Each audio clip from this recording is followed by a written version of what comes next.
फूल छाप कांग्रेसी and impact में आपका स्वागत है। इसी मुद्दे पर हम बात करेंगे। मध्य प्रदेश में उपचुनाव हुए, थोड़ा समय बीत गया, सरकार भारतीय जनता पार्टी की बन चुकी है, लेकिन उपचुनाव का दर्द कांग्रेस से जाता नहीं है। अब कांग्रेस टटोल रही है, ढूंढ रही है कि आखिर गड़बड़ कहां हुई, कैसे हमारा सर्वे फेल हो गया। क्योंकि तमाम तरह के सर्वे जो कांग्रेस ने अपने तरीके से कराए थे वो कह रहे थे कि सरकार तो वापस आएगी कांग्रेस की, लेकिन जनता ने कुछ और कर दिया। तो कांग्रेस का सर्वे क्या फेल हो गया या उनके ही लोगों ने उनको फेल करा दिया? अब कांग्रेस ने कुछ लोगों को ढूंढ निकाला है और वो लोग हैं जो बात तो पंजे की करते हैं लेकिन फूल छाप हो गए कांग्रेसी। 1 दर्जन से ज्यादा नेताओं पर तलवारें लटक गई है और कांग्रेस का यह मानना है कि इन लोगों के कारण हमारी स्थितियां बिगड़ गई। मजेदार बात यह है कि करीब 6 साल के निष्कासन की बात अब कही जा रही है और यदि निष्कासन होगा, पहले ही 22 लोगों के साथ बहुत कांग्रेस के कार्यकर्ता बीजेपी का दामन थाम चुके हैं। लेकिन जो खबर है, और यदि ऐसा होता है तो फिर क्या कांग्रेस में दिक्कत खड़ी हो जाएगी? क्योंकि 6 साल के निष्कासन की बात कही जा रही है और जो उम्मीदवार थे उनके सीट के जो प्रभारी बनाए गए थे उन्होंने बाकायदा एक रिपोर्ट सौंपी है। इस रिपोर्ट के जरिए बताया गया है कि कई ऐसे लोग हैं जिन्होंने नाम तो कांग्रेस का लिया लेकिन काम बीजेपी का किया। तो कौन है वो लोग? कितने ऐसे लोग हैं जिन पर गाज गिर सकती है? इसीलिए हम कह रहे हैं फूल छाप कांग्रेसी। चलिए बात करते हैं। संदीप मिश्रा मेरे साथ इस वक्त जुड़ रहे हैं, हमारे संवाददाता। संदीप मिश्रा, क्या कहेंगे? उपचुनाव का दर्द जाता नहीं है कांग्रेस से और कांग्रेस टटोल रही है कि आखिर कहां से गड़बड़ हो गई। हम तो तमाम तरह के सर्वे में अपने आप को आगे पा रहे थे और सर्वे फेल हो गए, सरकार बीजेपी की बन गई। अब क्या फूल छाप कांग्रेसी मिल गए? बिल्कुल, फूल छाप कांग्रेसियों ने कहीं न कहीं तो भीतरघात की कोशिश की है और उसी का परिणाम है कि जिस तरह से करारी हार का सामना करना पड़ा है उपचुनाव में कांग्रेस पार्टी को। जिस तरह से कांग्रेस ने इस तरह की हार की तो उम्मीद नहीं की थी, लेकिन 28 में सिर्फ 9 सीटें कांग्रेस के पाले में आई। लिहाजा इस बात में कोई शक नहीं कि कांग्रेस पार्टी के बड़े स्तर में और बड़ी संख्या में कार्यकर्ताओं ने फूल का साथ दिया और इसीलिए आज उनको फूल छाप कांग्रेसी कहा जा रहा है। उपचुनाव खत्म होते ही कांग्रेस पार्टी ने इस पर रणनीति तैयार की थी कि उनके कितने कार्यकर्ताओं ने भाजपा का साथ दिया है और उसको लेकर के प्रभारियों को जिम्मेदारी दी गई थी लिस्ट बनाने की और सारे नाम के सहित सारे कार्यकर्ताओं को की लिस्ट मांगी गई थी। लिहाजा अब करीब करीब लिस्ट आनी शुरू हो गई है और उन प्रभारियों ने अपनी लिस्ट सौंप भी दी है। जो जानकारी आई है कि पूर्व सीएम कमलनाथ को अब कहा जा रहा है कि करीब दर्जन भर ऐसे कार्यकर्ता हैं और वो भी बड़े स्तर के कार्यकर्ता पार्टी के, जिन पर कहीं न कहीं अब 6 साल के निष्कासन की भी तलवार लटक रही है। लेकिन यहाँ पर जो नगरीय निकाय का चुनाव है उसको लेकर के यहाँ पर कहीं न कहीं कसमकस में है कांग्रेस पार्टी, क्योंकि पहले ही बड़ी संख्या में कार्यकर्ता, हजारों की संख्या में भाजपा का दामन थाम चुके हैं, जिससे अभी तक कांग्रेस पार्टी नहीं उबर पाई थी। लेकिन अब एक बार फिर से जिस तरह से कार्यकर्ताओं पर एक निष्कासन की तलवार लटक रही है तो कांग्रेस इसी कोशिश में है कि अगर हम इनको निकालते हैं तो इनकी भरपाई कैसे करेंगे। तो इन सब चीजों में फिलहाल अभी जद्दोजहद में बिल्कुल आपने ठीक बात कही संदीप। हमने देखा कि 22 लोग जब छोड़े, बाद में ये संख्या बढ़कर और ज्यादा हो गई थी। अब दिक्कत यह है कि जो लोग गए उनके साथ तमाम सारे कांग्रेस के कार्यकर्ता जा चुके हैं। ऐसे में यदि 6 साल के लिए निष्कासन किया जाता है 12 लोगों का, और ये 12 शायद बड़े नेता है जो जानकारी आ रही है, तो इनके साथ कई ऐसे और नेता होंगे जो जाकर बीजेपी का दामन थाम लेंगे, तो कुनबा तो छोटा पड़ जाएगा कांग्रेस का। तो ये भारी तो नहीं पड़ेगा कहीं इस तरह की कार्रवाई की जो संभावना जताई जा रही है? बिल्कुल, कांग्रेस पार्टी में इसी बात को लेकर मंथन चल रहा है, क्योंकि पहले ही जिस तरह से 22 विधायक गए, ज्योतिरादित्य सिंधिया गए और फिर उन्होंने अपने साथ एक बड़ा कुनबा शामिल किया भारतीय जनता पार्टी में। भाजपा तो मजबूत हुई लेकिन कांग्रेस पार्टी कहीं न कहीं अंदर ही खाली हो गई और उसका परिणाम उपचुनाव में आपने भी देखा। और अब नगरीय निकाय चुनाव को लेकर के जिस तरह से कांग्रेस पार्टी अपनी कमर कस रही है, संगठन को भी मजबूत कर रही है, युवा चेहरों को आगे लाने की बात हो रही है, तो इस बात में कोई शक नहीं है कि कांग्रेस पार्टी फिलहाल यहां कसमकस में है कि आखिर क्या करे। क्योंकि अगर ये कार्यकर्ताओं को जिस तरह से जानकारी आएगी, करीब दर्जन भर कार्यकर्ताओं को फिलहाल उनकी लिस्ट गई है, तो अगर उनको निकाला जाता है तो उनके साथ साथ एक बार फिर बड़ी संख्या में कार्यकर्ता पार्टी छोड़ेंगे और कहीं ना कहीं वो भी बीजेपी का दामन थामेंगे। तो कहीं ना कहीं यहां पर उपचुनाव में एक चलिए कांग्रेस ही समझते। संदीप आप बने रहिए मेरे साथ। और इस वक्त अजीत सिंह भदौरिया जुड़ रहे हैं, कांग्रेस के प्रवक्ता है, साथ ही कृष्ण गोपाल पाठक होंगे भारतीय जनता पार्टी के मीडिया पैनलिस्ट। आप दोनों मेहमानों का स्वागत है। अजीत भदौरिया जी, ये तो आप लगातार प्रयास कर रहे हैं कि आखिर गड़बड़ कहां हो गई, क्योंकि आपके तमाम तरह के सर्वे ये कह रहे थे कि उपचुनाव में आप लोग जीत हासिल करेंगे, पर वो जीत मिल ना सकी और सरकार वापस भारतीय जनता पार्टी की बन गई। अब ऐसा कहा जा रहा है कि जो प्रभारी बनाए गए थे उन्होंने अपनी रिपोर्ट सौंप दी है और उसमें कई ऐसे लोग मिल गए जो फूलछाप कांग्रेसी बन गए। देखिए, जो फूलछाप कांग्रेसी थे वो चले गए हैं। अब तो कांग्रेस पार्टी का पूरा जो गंदगी थी वो गंदगी साफ होकर भारतीय जनता पार्टी में चली गई है। अब जिन लोगों ने ये संगठन का आकलन करना है, जिन लोगों ने गड़बड़ की है या थोड़ी बहुत कहाँ कमी रह गई उपचुनाव में, उसका संगठनात्मक रूप से आकलन चल रहा है और चलते रहना चाहिए। अगर उसमें ठहराव नहीं आना चाहिए किसी भी संगठन में।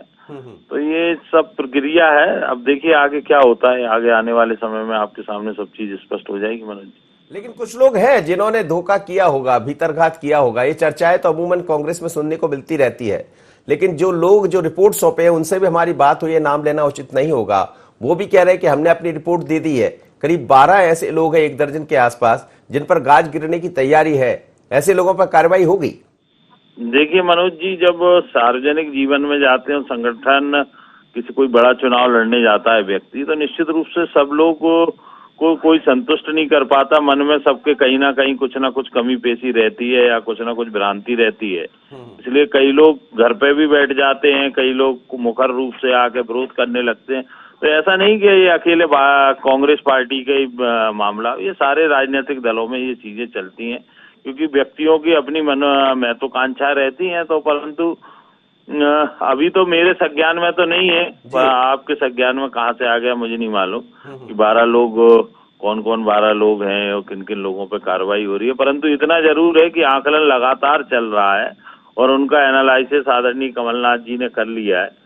तो देखिए क्या होता है। अगर कोई ज्यादा सस्पेक्टेड होंगे और सबूत ज्यादा प्रभावी होंगे तो निश्चित रूप से कार्रवाई करेगी। सबूत के आधार पर कार्रवाई होगी। कृष्ण गोपाल पाठक मेरे साथ जुड़े। कृष्ण गोपाल जी, एक तो पहले ही आपने सेंध लगा दी, 22 से ज्यादा लोगों को, विधायकों को आपने अपने साथ ले लिया, उसके बाद सरकार भी आपने बना ली।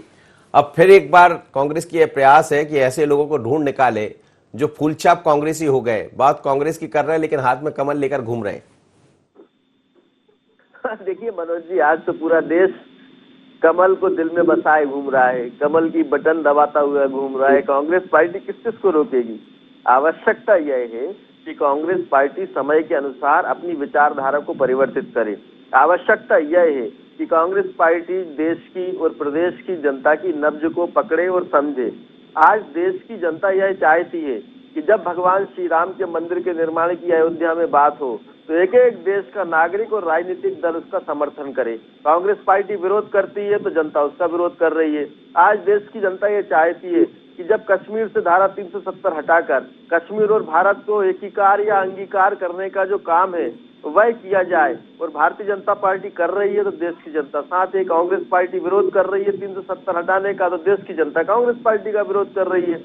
आज देश की जनता चाहती है कि सीए जैसा कानून, ट्रिपल तलाक जैसा कानून देश की संसद पास करे। भारतीय जनता पार्टी वो काम करा रही है तो जनता हमारे साथ है। कांग्रेस पार्टी विरोध कर रही है तो जनता कांग्रेस पार्टी के विरोध में जा रही है। प्रधानमंत्री आवास योजना जनता चाहती थी कि ऐसी, लेकिन कांग्रेस ने तो अपने ही लोगों को ढूंढ निकाला है। जो लोग हैं, ऐसी जानकारी है, हालांकि देखिए कांग्रेस पुष्टि नहीं कर रही। मेरे साथ जुड़े हुए अजीत भदौरिया जी कह रहे हैं कि मेरी जानकारी में ये बात नहीं है, लेकिन ऐसी जानकारी आ रही है करीब 1 दर्जन ऐसे लोग हैं जो नाम तो लेते रहे पंजे का, लेकिन काम करते रहे भारतीय जनता पार्टी यानी कमल का। देखिए उनकी अंतरात्मा, कांग्रेस पार्टी के नेता वो भी भारतीय हैं। कभी कभी उनकी अंतरात्मा जग गई, उनको ये लगा कि भारतीय जनता पार्टी देश के लिए काम कर रही है, संस्कृति के लिए काम कर रही है, गरीबों के लिए काम कर रही है, धर्म के लिए काम कर रही है, देश की सुरक्षा व्यवस्था के लिए काम कर रही है। तो इस चुनाव में उन्होंने भारतीय जनता पार्टी का साथ दे दिया, सपोर्ट कर दिया होगा।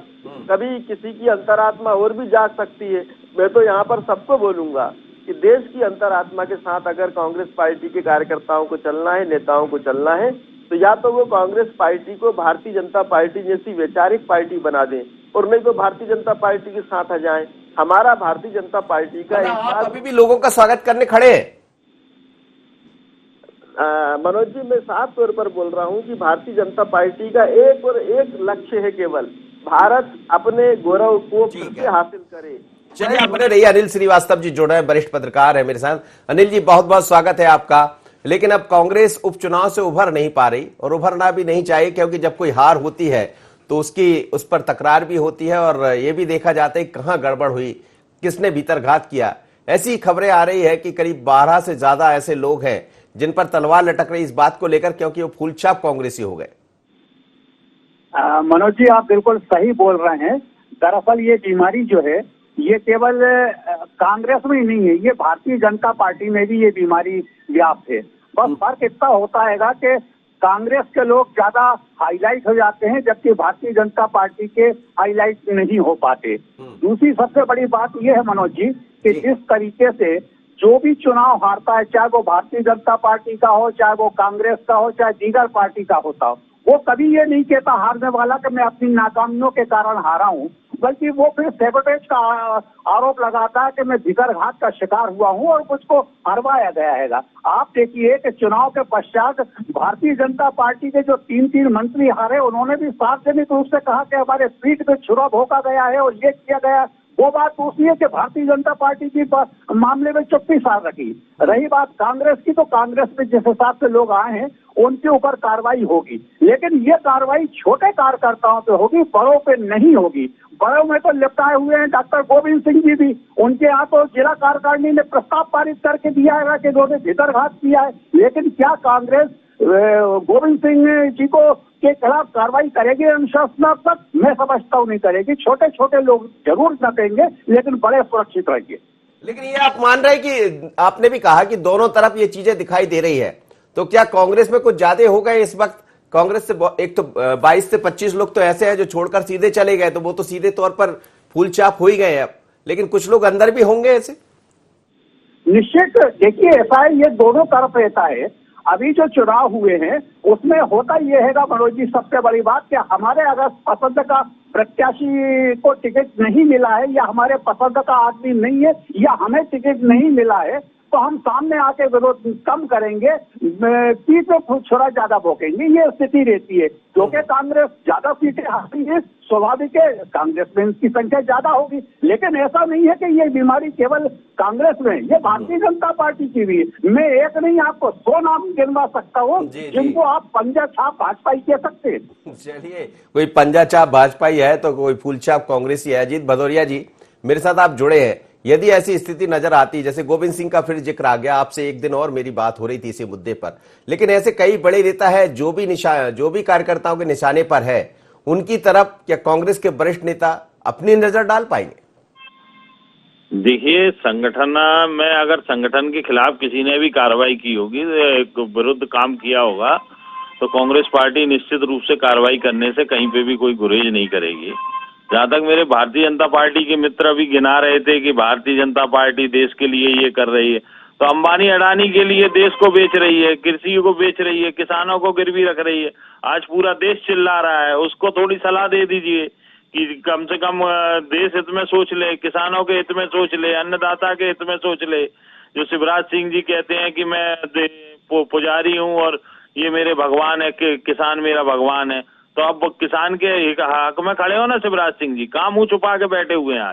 आज निकले, मोदी जी को सलाह दें आज बाहर में आके, अगर वास्तव में राष्ट्र है तो देश हित की और किसान हित की बात करना है। अरे भाई, मेरे लाल गेहूं खाने वाले थे लोग, किस तरीके से कांग्रेस पार्टी की सरकार ने इस देश में श्वेत क्रांति और हरित क्रांति लाके इस देश को दूध और कृषि के मामले में आत्मनिर्भर बनाया, और उस देश में जो किसान की फसलें और जमीनें सोना उगलती थी अनाज के रूप में, आज वो आप अंबानी और अडानी के हाथों में बेचने चले जा रहे हो। थोड़ा शर्म करो, थोड़ी जिम्मेदारी महसूस करो। तो इसीलिए क्या कांग्रेस पर नजर है भारतीय जनता पार्टी की, जो कांग्रेस ने काम किया? आप कह रहे हैं श्वेत की नदियां बहती थी, और ना भारतीय जनता पार्टी को माफ करेंगी जब आप लोगों का ये काला चेहरा जब सामने आएगा आम जनमानस के, कि किस तरीके से 70 साल में इस देश को सोने की चिड़िया पुनः बनाने का प्रयास किया कांग्रेस पार्टी ने, और आप लोग सिर्फ अंबानी और अडानी के हाथों गिरवी रखने चले जा रहे हैं पूरे देश को। लेकिन सवाल का जवाब भी दीजिएगा कि जो लोग बड़े लोग हैं जिन पर जैसे गोविंद सिंह का नाम आया, हालांकि आपने कहा कि ये गलत है, एक जिलाध्यक्ष को इस तरह का नोटिस जारी नहीं करना चाहिए था, आपसे मेरी बात हुई थी, पर अब इस तरह से कई छोटे कार्यकर्ता, और हमने देखा है किसी भी पार्टी में कि छोटे कार्यकर्ताओं पर जल्दी गाज गिर जाती है लेकिन बड़े बच निकलते हैं। नहीं, ऐसा नहीं है आदरणीय मनोज जी। हमेशा कांग्रेस पार्टी ने, पहले इतिहास रहा है, आप देख लीजिए, कांग्रेस पार्टी ने हमेशा कार्रवाई की है अगर पुख्ता सबूत मिलते हैं।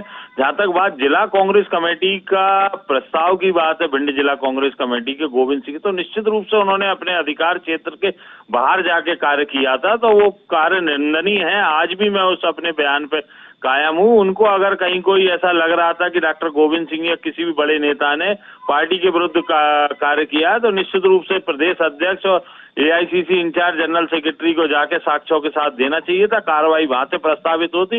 इस तरीके से नहीं होता कि जिला कांग्रेस कमेटी में आपने प्रस्ताव किसी के खिलाफ जो आपके कार्य क्षेत्र में नहीं आता, एआईसीसी के वो डेलीगेट हैं, मेंबर हैं, एमएलए हैं, पूर्व मंत्री रह चुके हैं, तो ये सब चीजें जिला कांग्रेस कमेटी के अधिकार क्षेत्र के बाहर है, क्योंकि कांग्रेस पार्टी एक बायलॉज से चलती है। उस बायलॉज में जिला कांग्रेस कमेटी के अधिकार क्षेत्र के बाहर का मामला था, तो इसलिए जिला कांग्रेस अध्यक्ष को इस चीज का ख्याल रखना चाहिए था। अति उत्साह में उन्होंने ये कार्य किया, तो निश्चित रूप से वो कार्य निंदनीय था। जी, सुन रहे हैं आप कृष्ण गोपाल पाठक जी, वो ये कह रहे हैं कि देश तो अंबानी और अडानी के पास जाता नजर आ रहा है, लेकिन आपको वो नहीं दिखता।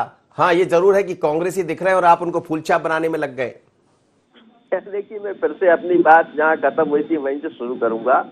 कांग्रेस पार्टी को वास्तव में इस समय अपनी पार्टी के लोगों को संभालना पड़ेगा। क्यों उनकी पार्टी के लोग भारतीय जनता पार्टी से प्रभावित होकर, पहले वोटर आया देश का, सारे वोटर पहले कांग्रेस के साथ थे, आज देश का लगभग आधा वोटर भारतीय जनता पार्टी के साथ है और आधा वोटर दूसरे राजनीतिक दलों में बट गया है। मध्य प्रदेश में अभी जो 28 विधानसभा क्षेत्रों में चुनाव हुए हैं मनोज जी, 52% प्रदेश 28 विधानसभा क्षेत्र का वोटर 52% भारतीय जनता पार्टी के साथ गया है, केवल 40% कांग्रेस पार्टी के साथ है। अब सवाल ये उठता है, अभी मेरे मित्र अंबानी अडानी की बात कर रहे हैं, तो हमारा तो साफ कहना है कि हम किसानों का भी कल्याण करेंगे। किसान सम्मान निधि प्रधानमंत्री नरेंद्र मोदी जी ने 6,000 रुपया सालाना और शिवराज जी ने 4,000 रुपया सालाना, 10,000 रुपये सालाना एक 2 एकड़ 3 एकड़ 4 एकड़ 5 एकड़ के किसान को जब मिलती है तो उसके लिए 10,000 सालाना बहुत होती है। अब ये अपने मेरे मित्र जो भदौरिया जी बैठे हैं, ये बड़े किसान होंगे, ये करोड़पति अरबपति होंगे, इनके लिए 10,000 मायने नहीं रखता, लेकिन 1 2 3 4 5 6 7 एकड़ का किसान को 10,000 रुपया हर साल मायने रखता है। तो हम तो किसानों का भी साथ देंगे, उद्योगों को भी बढ़ावा देंगे। हम तो चाहते हैं कि भारत का हर नागरिक उद्योग एक अपना उद्योग इकाई लगाए, और उनका साथ भी देंगे जो कांग्रेस से रूठ रहे हैं, जो कांग्रेस से तलवारें जिन पर लटक रही, उनका साथ भी देगी बीजेपी। भारतीय जनता पार्टी हर उस व्यक्ति का स्वागत करने के लिए तैयार है जो किसानों के हित में खड़ा हो, देश में उद्योग क्रांति लाने के लिए खड़ा हो, देश में गरीबों के हित में खड़ा हो। प्रधानमंत्री आवास योजना जैसी जो नरेंद्र मोदी जी ने चला के अभी तक 5.5 गरीबों को पक्की छत दिला चुके हैं, उसका समर्थन करे। सीए जैसे कानून का समर्थन करे। राम मंदिर निर्माण को अपना गौरवशाली पूर्वजों की देन माने। भारतीय जनता पार्टी हर उस व्यक्ति का स्वागत कर रही है और यही कारण है कि हमारे देश में भारतीय जनता पार्टी के साथ लोगों का विश्वास और हमारा काफिला दिन प्रतिदिन बढ़ रहा है। कांग्रेस पार्टी के लोग कांग्रेस पार्टी की देश विरोधी नीति, हिंदू विरोधी नीति, आतंकवादी समर्थक नीति से रुष्ट होकर, नाराज होकर भारतीय जनता पार्टी के साथ जुड़ते लोग आपके यहाँ भी दिखाई दिए थे, जैसे फूलछाप कांग्रेसी वैसा कह रहे हैं कि पंजा छाप बीजेपी वाले भी थे, कमल वाले, और उन पर भी नजरें, ऐसी खबर भी आई थी। खुद अध्यक्ष ने ये कहा था कि यदि ऐसा कहीं गड़बड़ हुआ होगा तो उसको बख्शा नहीं जाएगा। तो आपके यहाँ भी है ऐसे लोग? मैं अपनी पार्टी की तरफ से ही बात कर रहा हूं और आपको साफ तौर पर ये बोल रहा हूं, अगर अपवाद स्वरूप प्रदेश में इस तरीके की घटनाएं हुई हैं तो हमारे नेतृत्व ने, प्रदेश अध्यक्ष वीडी शर्मा जी ने उनको अपने संज्ञान में लिया है और निश्चित मानिए हमारे यहाँ एक मामला हल कराने की निश्चित प्रक्रिया है, प्रारूप है, हमारे यहाँ अनुशासन समिति है और अगर किसी ने ऐसा किया है तो निश्चित तौर पर उस पर कार्रवाई होगी।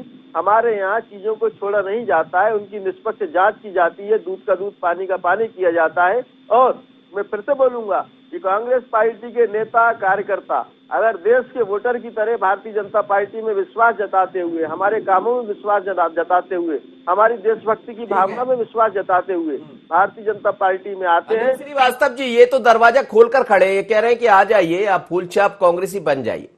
खड़े होकर चिल्ला रहे हैं ये लोग, पाठक जी, रघुराज जी जी जी। मनोज जी, पाठक जी से पूछिए कि रघुराज कंसाना बीजेपी कार्यालय के बाहर खड़े होकर ही चिल्ला रहे हैं कि मुझे भारतीय जनता पार्टी के लोगों ने हरवा दिया। इमरती देवी जी कह रही हैं कि मैं कहां से भारतीय जनता पार्टी में आ गई, मुझे भाजपा का ऐसा नासूर लगा कि मैं चुनाव हार गई, 3 बार से लगातार जीतती चुनाव। तो ये भारतीय जनता पार्टी के कब अनुशासन समिति कार्रवाई करेगी, कब बीडी शर्मा जी संज्ञान में लेंगे? बिल्कुल, मैं आपकी बात का जवाब दे रहा हूं। अनिल श्रीवास्तव जी मेरे साथ जुड़े। अनिल जी, आप सुन रहे हैं दोनों को, लेकिन सवाल यही है कि दोनों तरफ ये चीजें दिखाई देती, पर भारतीय जनता पार्टी ये कह रही कि जो भी लोग हैं फूलछाप कांग्रेसी, हम तो दरवाजा खोलकर रखे हैं, आ जाइए हमारे पास। और ये भी हमने देखा कि बीजेपी जब कार्रवाई करती है तो थोड़ी सी अलग दिखाई देती।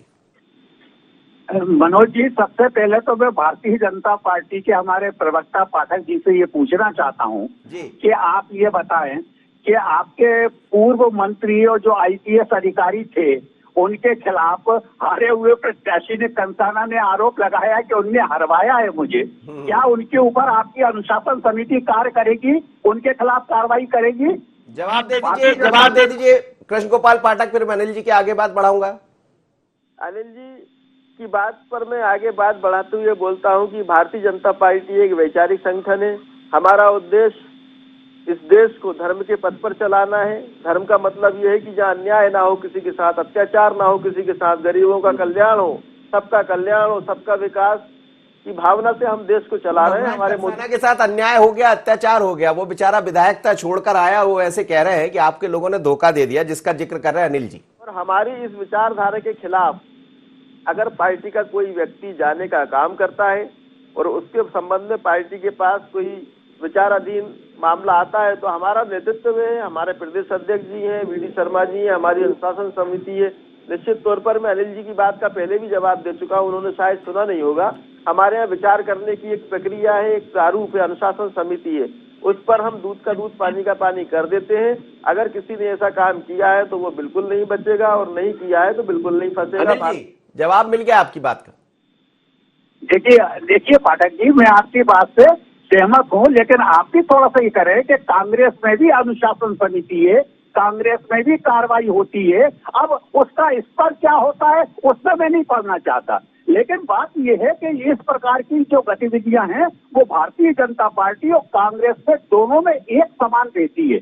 आप देखिए, फर्क सिर्फ इतना सा आता है कि भारतीय जनता पार्टी का जो भी वो मामला होता है वो सार्वजनिक होता है, सड़कों पर होता है, और मतलब कांग्रेस का जो भी मामला होता है वो सार्वजनिक होता है, सड़कों पे आता है। जबकि भारतीय जनता पार्टी में ऐसा नहीं है, वहां तो ऐसा विस्फोट होता है अंदर ही अंदर के पता ही नहीं चलता कब उसको गिरफ्तार दिया जाए। आप क्या पूर्व प्रदेश अध्यक्ष प्रभात झा ने ये कहा था कि मुझे तो पता ही नहीं चला कब इस प्रकार का वो विस्फोट हो गया और मैं निपट गया। तो ऐसी चीजें हैं, मामला दोनों जगह रहता है, लेकिन बस ये कि कांग्रेस बदनाम है ज्यादा, इसलिए उसको हाईलाइट कर दिया जाता है। भारतीय जनता पार्टी में ये कार्रवाई अंदर होती दोनों जगह है। लेकिन अनिल जी, इसमें एक चीज और है कि जैसा दिखाई दे रहा है, मान लीजिए कांग्रेस ने इस तरह की कार्रवाई कर दी तो हमें लगता है कांग्रेस के सामने कार्यकर्ताओं की टूटा भी पड़ेगा, दिक्कत होगी। हालांकि करना चाहिए, सख्ती तो दिखाना पड़ेगा भीतरघातियों के खिलाफ। नहीं, देखिए कार्रवाई तो मनोज ही होना चाहिए। अगर कार्रवाई नहीं होगी तो अनुशासन नहीं रहेगा। जो भी दोषी लोग हैं उनके ऊपर मैं समझता हूँ कार्रवाई तो होना चाहिए और सभी दलों को करना चाहिए, चाहे वो भारतीय जनता पार्टी हो चाहे कांग्रेस हो, क्योंकि जो भी अनुशासन तोड़े अगर उसके ऊपर आपने कार्रवाई नहीं करी तो फिर अराजकता की स्थिति पैदा हो जाएगी। आप नियम धर्म या पार्टी की जो नीतियां उसको मानेंगे नहीं, जो मन चाहा वो काम करेंगे। कार्रवाई तो होना चाहिए, मैं इस बात से सहमत हूँ। जी अनिल जी, अजीत जी, आप ये सुन रहे हैं, लेकिन सवाल यही है कि आपके बार बार सर्वे ये कह रहे थे कि भारतीय जनता पार्टी की सरकार की वापसी नहीं होगी, कांग्रेस की वापसी होगी और जोरदार होगी। लेकिन क्या ये माना जाए कुछ भीतरघातियों के कारण ऐसी स्थितियां बन गई, और यदि भीतरघाती है तो उनको चिन्हित तो किया ही जाना चाहिए। कार्रवाई जो होगी वो अलग मुद्दा है, लेकिन ऐसा होना तो चाहिए। देखिए मनोज जी, जब भीतरघातियों पे कौन है कि नहीं है ये तो अभी विषय लंबा है, अभी सामने वस्तु स्थिति आएगी जब जांच रिपोर्ट है तब आ जाएगी। परंतु मैं आपसे कहना चाहूंगा कि 28 उपचुनाव जब हुए थे, उन उपचुनावों में मुझे नहीं लगता कि मीडिया से लेके या भारतीय जनता पार्टी का कोई भी नेता ये दावे के साथ कह सकता हो कि फलानी सीट हम पूरे 100% जीत रहे हैं। ये कांग्रेस कार्यकर्ताओं का दम था, कांग्रेस कार्यकर्ताओं की जिम्मेदारी थी, उन्होंने पूरे उत्साह के साथ ये चुनाव लड़ा, जबकि एक परसेप्शन पूरी मीडिया में, पूरे प्रदेश में और देश में ये बनाने का प्रयास लगातार किया गया कि ज्योतिरादित्य सिंधिया जी के कांग्रेस से जाने के बाद कांग्रेस पार्टी खासतौर से ग्वालियर चंबल अंचल में पूरी तरीके से खत्म हो गई। उसके बावजूद भी आप देखिए मनोज जी कि कितने प्रभावी तरीके से कांग्रेस पार्टी ने ये 28 विधानसभा। बिल्कुल आपने ठीक कहा। आप तीनों मेहमानों को बहुत धन्यवाद, समय इजाजत नहीं देता है, लेकिन मध्य प्रदेश में कांग्रेस पर कार्रवाई की तैयारी है और ऐसे लोग जिन्होंने भीतरघात किया है, ऐसे लोग जो बात तो करते हैं कांग्रेस की लेकिन हाथ में होता है कमल, उनको चिन्हित कर लिया गया। पर उन लोगों का क्या होगा जो बड़ी बड़ी बातें कर कर चुनाव मैदान में आए थे और ये कह रहे थे कि चुनाव हम जीत लेंगे? क्या अपनी कमियां छिपाने के लिए ऐसे लोगों को निशाना बनाया जाएगा? और क्या इसकी जद में जो बड़े लोग आने वाले, बड़े नेता, क्या उन पर कार्रवाई होगी? क्योंकि आरोप तो कई लोगों पर है, पर कौन कितना जिम्मेदार, किस पर होगी कार्रवाई, नजर इस पर रहेगी। फुल छाप कांग्रेसी। इतना ही, मुझे दीजिए इजाजत, बने रहिए IND 24 पर।